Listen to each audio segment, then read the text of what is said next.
kau pergi. Maka kemudian iblis pun pura-pura pingsan. Kemudian dibentak lagi oleh malakul maut dan mengatakan, "Kif ya khabis, berhenti wahai khabis. Sesungguhnya aku akan mencabut nyawamu dan kau akan merasakan pedihnya kematian." Maka iblis kemudian lari. Ia lari ke arah timur. Ternyata malaikat maut sudah ada di hadapannya.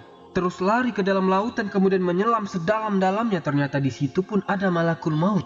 Kemudian lari ke arah manapun, di situ sudah ada malakul maut. Sampai ketika tidak ada lagi tempat untuk lari, maka dia pun sampai di kuburan Nabi Adam alaihissalatu wassalam. Ketika di depan kuburan Nabi Adam, dia mengatakan, "Ya Adam, wahai Adam, sebab dirimulah aku terlaknat. Duhai kiranya aku tidak tercipta sebagai iblis." Dia menyesal. Iblis menyesal pada hari itu.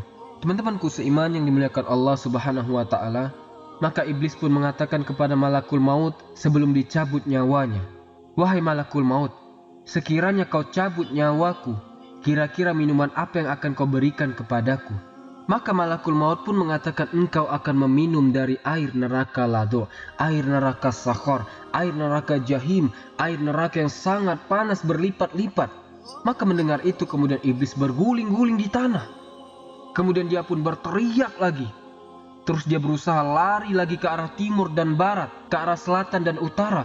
Tetapi tidak ada tempat kecuali dia sampai ke tempat di mana Allah turunkan dia ke bumi.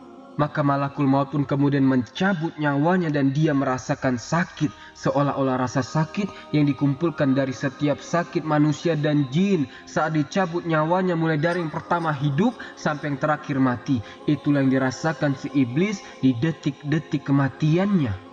Teman-temanku seiman yang dimuliakan Allah Subhanahu wa taala, kisah ini terdapat dalam Tanbih Al-Ghafilin bi ahadits Sayyidil Anbiya wal Mursalin dari Abi Lais As-Samarkandi Al-Hanafi yang wafat pada tahun 373 Hijriah.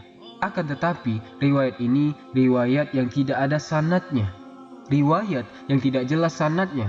Boleh jadi ini riwayat Israiliyat. Karena yang meriwayatkannya Ka'ab Al-Akhbar.